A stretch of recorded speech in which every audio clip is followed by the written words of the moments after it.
Hi, happy holiday. Got some outstanding guests here on the award-winning Ed Brown Show. You know, what you want to do is just sit back and relax. With outstanding guests, we got Jessica Harper, journalist and writer and all of that good stuff, and she's working with Dr. Eugene Williams from the what was that? Evolutionary. Evolutionary. That's what evolutionary seniors, That's what evolutionary seniors. Now, they've been on the show before, and that's outstanding. He's one of the founders. He's going to, hey, Dr. Williams, tell us a little bit about the founders, the elders or seasoned citizens. Some people call them seasoned citizens. Some yes. Now, which you prefer the evolutionary? I prefer right? evolutionary elders, and it came about one day when Mr. Whitten, who's the other founder, and I were talking on the phone. We were talking one day, and we were talking about all the things that we needed to do for young people, all the things we needed to do for older people. How could we help the schools? And how could we help families? And I said, well, Mr. Whitten, we cannot talk any longer about it. We, senior, he said, nope. He said, not senior, Dr. Williams. He said, we evolutionary elders must do whatever it is that needs to be done to help young boys and girls and to help parents. Right. And that's how evolutionary elder came into being. So you heard it right from Dr. Williams there. What is elders? And you need volunteers. You need people to get involved. Yes. I know that. But let's hear from Jessica. Jessica, how did you get involved in journalism, and what's your background? Oh, sure, absolutely. First of all, let me say I'm happy to be here. But I got involved with journalism maybe about 2 years ago. I had already had my undergraduate degree from Bowie State University in English, and I said, you know what, I want to do this journalism thing because I think there are too few advocates. I think you have to marry reporting with community service, which is what I aim to do, and which is what kind of inspired me to write an article about evolutionary elders for Dr. Williams. This sort of disconnect between the older and younger generation is a problem that keeps worsening year after year after year.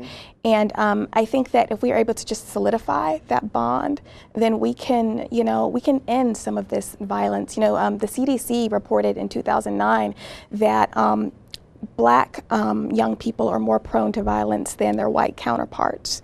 And I think it's a particular problem in our community, but it's widespread. Our generation is becoming lost. And I think that we need to sort of strengthen the bonds between older and younger Americans. And, that's what inspires me to report, be an advocate, and that's what inspires me to work with Dr. Williams. Work with Dr. Williams. Yeah. What do you think about, we talk about news, news, sometimes they call it program managed news, where they get a subject and instead of reporting the facts, they go to one side or the other, which sometimes I think they're victims of this type of reporting. What do you think about that? The cable news cycle specifically is just oversaturated in that. I mean, where is just the unbiased voices? You know what I mean? Just tell the story. That's what sort of offends me about Fox. But it's also to a certain extent, even though I'm liberal You're not leaning. the only one. Probably the both of you. Although I'm more liberal leaning, it kind of what disgusts me about MSNBC too. I do enjoy Rachel Maddow. I do enjoy Keith Olbermann and all those folks, but it's still one side, very one-sided. Right. So there needs to be more on. Well, that's what I was thinking, and I tell a lot of people. I've been in the media since the -- in the radio media, and newspaper, print media, and now television. And when I first started out, I said, I wrote a story, I was writing it. And I turned it into the editor. He said, "Okay, we need 300 words." You know, when the story finished, when we complete going through it, it ended up with about 75 words. And I said, "I didn't write that." You know, it's the thing that people have to understand.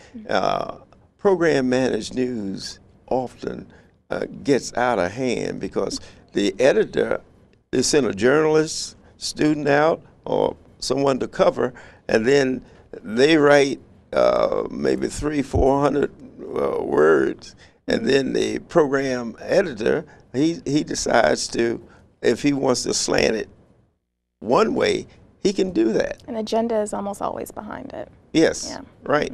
And whatever the as far as the type of story it is, you know, and sometimes people have to realize what they have to do is actually read the story in 2 or 3 newspapers and you'd be surprised how they don't. You say, is this the same story? You know, it's because of the facts that they report differently, and quite often they use a lot of propaganda and wars, and we've done it here in the United States in reporting casualties and things of that nature. When I know when I was in Korea, they were reporting casualties, and it wasn't true. You know, they in other words, they want the image back home to be, you know, well, many of us are not dying, but that wasn't true. Right. And a lot of parents were you know, upset about that because the fact that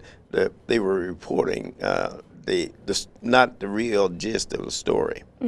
Yeah. Do you find that, are they continually doing that? You find that? Well, I think absolutely so, and that's why I think it's important to get your news from a variety of sources. Right.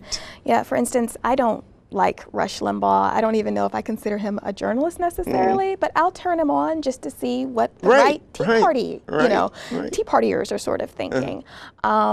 You know, I do like MSNBC. I don't take everything they say, you know, as, you know, set in stone, but I turn on Rachel Maddow, I turn on Keith Olbermann so I can hear, like, what the left is thinking. Then I turn on CNN. They've gotten a lot better. For a while, they were more left. What about the foreign station? I do a lot of that, like the Russian station, England, all over the world. I generally switch to those channels, and I get I get our news over there, and it's biased. It's altogether different the way they report what's happening here, or something that occurs here. For instance, like in a lot of things that we emphasize, you know, like poverty and things of that nature.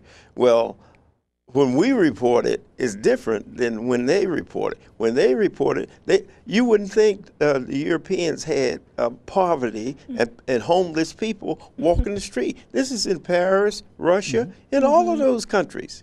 But you never get an opportunity. When you look at the homeless and things of that nature, they generally portray individuals in the United States, you know, but every country, every last one of the countries have homeless people. And these are people of the same race. You know what I mean? It's French, German, whatever. And when it reports that image, and when they start reporting, I would say, the weather, you'd be surprised at how they be actually boosting the weather based on what affair is getting ready to take place. Yeah. But I myself, I watch a lot of the foreign channels, and I read 4 or 5 newspapers because that gives you, like you say, even if it's someone I really don't, you know, care for, I still listen.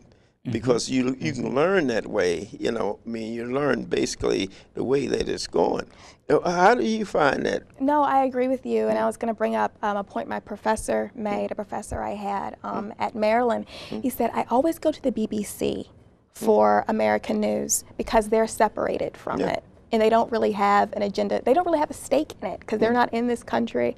So their reporters are just sort of reporting as is. Right, they're neutral. You know, you can see the difference in them reporting something that happens here, and reporters here report it. You know, because it's always slanted a certain way here.